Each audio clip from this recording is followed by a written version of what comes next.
Pharmacopoeia एक ऐसा शब्द है जिसके बारे में शायद ही आपने पहले सुना होगा, लेकिन काफ़ी इम्पोर्टेंट शब्द है। अब आप सोच रहे होंगे भाई वो किस तरह से है। फार्माकोपिया होता है किसी भी देश में बनने वाली दवाइयों की बुक। अब आपको थोड़ा सा तो अंदाज़ा लग ही गया होगा कि हमारा डिस्कशन किस तरह का होगा, और ये वर्ड जो फार्माकोपिया है वो इतना इम्पोर्टेंट क्यों है, क्योंकि हमारी हेल्थ और लाइफ से जुड़ा हुआ शब्द है। किसी भी क्षेत्र में, जैसे अगर हम बात करें भारत की, वहाँ पर जो जितनी भी दवाइयाँ बनती हैं कि वो कैसे बनेंगी, उनकी मात्रा क्या होगी, स्टैंडर्ड्स क्या होंगे, क्या क्या जो सप्लाई कैसे की जाएगी, उनकी पैकेजिंग किस तरह से की जाएगी, इस तरह की सभी डिटेल जो होती हैं वो बुक में जिसमें लिखी जाती है उसी को फार्माकोपिया कहते हैं। ये एक लीगल डॉक्यूमेंट होता है, कानूनी कार्रवाई होती है अगर कोई इसको नहीं मानता है तो जितने भी देश की जो मेडिसिन मैन्युफैक्चरिंग जो इंडस्ट्रीज हैं, जो दवाइयाँ बनाती हैं, वो अपने देश के फार्माकोपिया के जो स्टैंडर्ड्स दिए जाते हैं, जो मानक दिए जाते हैं, उन्हीं को फॉलो करके वो दवाइयाँ बनाते हैं। अगर इस तरह का काम वो नहीं करती हैं तो कानूनी कार्रवाई की जाएगी। कई बार ऐसा होता है कि वो नकली दवाइयाँ बनाती है या जो मात्रा दी जाती है उसके साथ में वो दवाइयाँ नहीं बनाती हैं, तो कानूनी कार्रवाई के साथ उन पर सज़ा का प्रावधान भी दिया गया है। अलग अलग देशों के अलग अलग फार्माकोपिया होते हैं, लेकिन यहाँ पे ये बिल्कुल भी नहीं है कि भाई सभी देशों के फार्माकोपिया है। अब जिनका फार्माकोपिया नहीं है, क्या वो दवाइयाँ नहीं बनाएंगे? नहीं, ऐसा नहीं है, वो दवाइयाँ बनाते हैं। लेकिन कैसे बनाते हैं? किसी दूसरे देश के फार्माकोपिया को अपने देश में मान्यता देकर।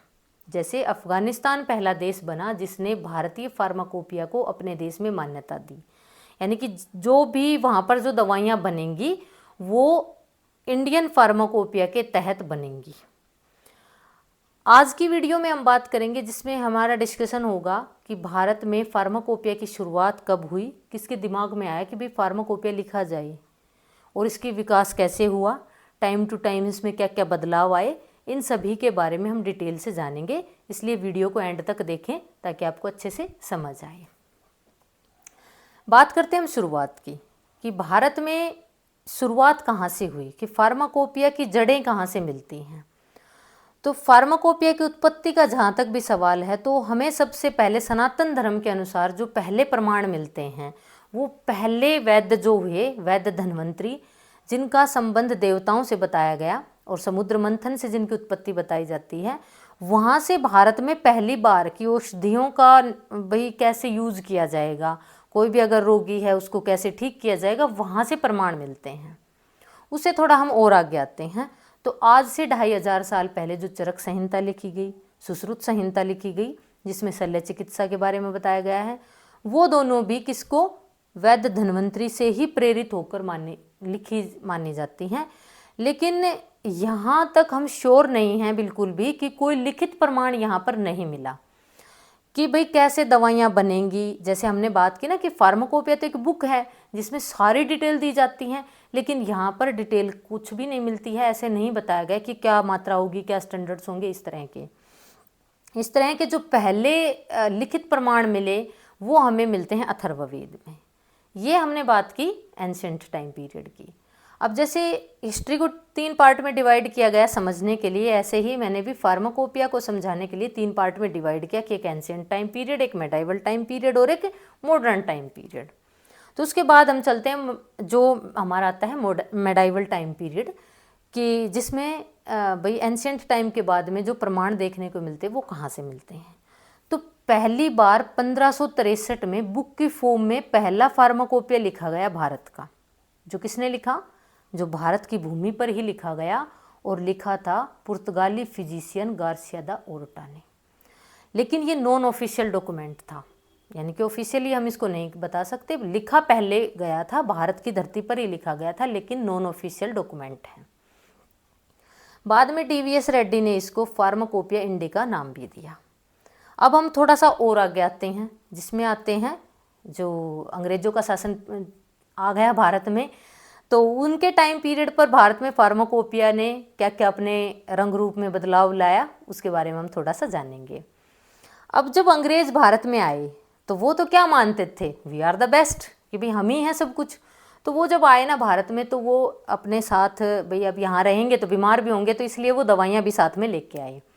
लेकिन उन्होंने यहाँ पे आके देखा कि जो भारतीय हैं वो देसी दवाइयाँ ले रहे हैं और इलाज भी हो रहा है अच्छे से। तो अब उन्होंने देखा कि भारतीय जो भी लोग हैं वो देसी दवाइयों से ठीक हो रहे हैं, अच्छे से इलाज हो रहा है इनका।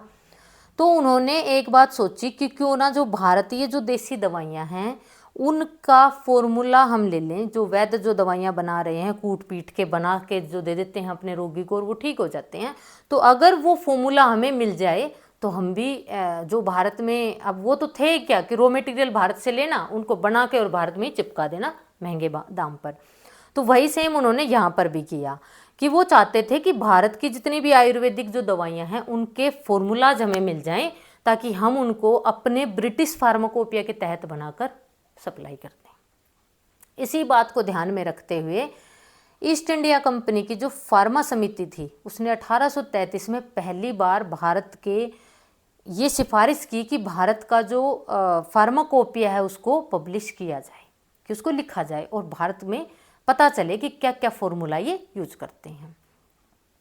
इसी बात को ध्यान में रखते हुए आगे चलकर 1844 में बंगाल फार्माकोपिया लिखा गया।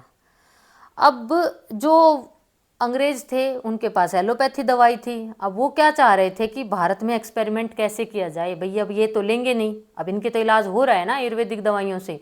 तो उन्होंने क्या किया, एक रूल और आया 1864 में, उन्होंने क्या कर दिया कि ब्रिटिश फार्माकोपिया को भारत में सरकारी मान्यता दिलवा दी। अब मान्यता मिलते ही ये थोप दिया गया भारत में भी कि भाई अब सरकारी मान्यता मिल गई, अब ये अंग्रेजी दवाइयाँ आपको लेनी पड़ेंगी। अब 1868 आता है, उसमें वो क्या करते हैं कि जो भारत की जो देसी दवाइयाँ थी वो और ब्रिटिश फार्माकोपिया की जो पहले से ही उन्होंने लिख रखा था, अब दोनों को कंबाइन रूप में पब्लिश कर दिया कि भारत की देसी दवाइयों के साथ अपनी एलोपैथी जोड़ दी। 1927 आते आते उन्होंने एक बात और सोची कि भारत में नेशनल फार्माकोपिया होना चाहिए। अब नेशनल फार्माकोपिया भाई क्यों ज़रूरत पड़ गई?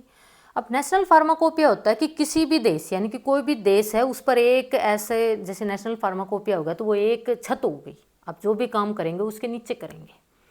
वही सेम उन्होंने सोचा कि जितनी भी फार्मा की जो कंपनीज हैं वो कुछ भी करेंगी तो भारत का एक तो ऐसा होल्ड हो जाए कि जो उसके अंडर ही काम हो जाए सारा। इसी बात को ध्यान में रखते हुए 1927 में ड्रग्स इंक्वायरी कमेटी ने भारत में नेशनल फार्माकोपिया को लागू करने की सिफारिश की। ये हो गई भाई हमारी मेडाइवल टाइम पीरियड की बात। लेकिन भारत में जितने भी जो रिसर्च लगा लें या हम हिस्ट्री लगा लेते हैं, कुछ भी जो था वो भारतीय मानते हैं कि जब हम आज़ाद हुए उसके बाद में, और एक्चुअल में हुआ भी यही था। तो जो मॉडर्न इंडियन फार्माकोपिया है उसकी शुरुआत हुई 1947 में भारत आज़ाद होने के बाद। साल आता है 1948, जिसमें क्या होता है, इंडियन फार्माकोपिया कमीशन आईपीसी का गठन किया जाता है। अब आईपीसी क्या आ गया? आईपीसी था कि भाई जो इंडियन फार्माकोपिया है, आईपी है, उसको पब्लिश करने की पूरी रिस्पॉन्सिबिलिटी अब किसको दे दी? आईपीसी को दे दी। अब आईपीसी किसके तहत काम करेगा भी? अब आईपीसी जो काम करता है वो करेगा स्वास्थ्य मंत्रालय और परिवार जन कल्याण मंत्रालय जो था उसके साथ में मिलकर काम करेगा कि ये जो भी हेल्थ से रिलेटेड हैं या परिवार कल्याण जो होते हैं काम, उनसे सबका काम आईपीसी के तहत होगा। आईपीसी का मुख्यालय बनाया गया गाजियाबाद, यूपी में। अब जो पहला भारतीय फार्माकोपिया पब्लिश किया गया, जिसको हम मॉडर्न टाइम पीरियड का पहला मानते हैं, वो हुआ 1955 में। 1955 में फर्स्ट एडिशन निकाला फार्माकोपिया का डॉक्टर BN घोष की अध्यक्षता में। अब उसी के साथ में टाइम टू टाइम अलग अलग जो फार्माकोपिया पब्लिश होते रहे और उनमें जो भी बदलाव और सुधार होते रहे वो करते रहे। लेटेस्ट में इसका 9th एडिशन आया 2022 में।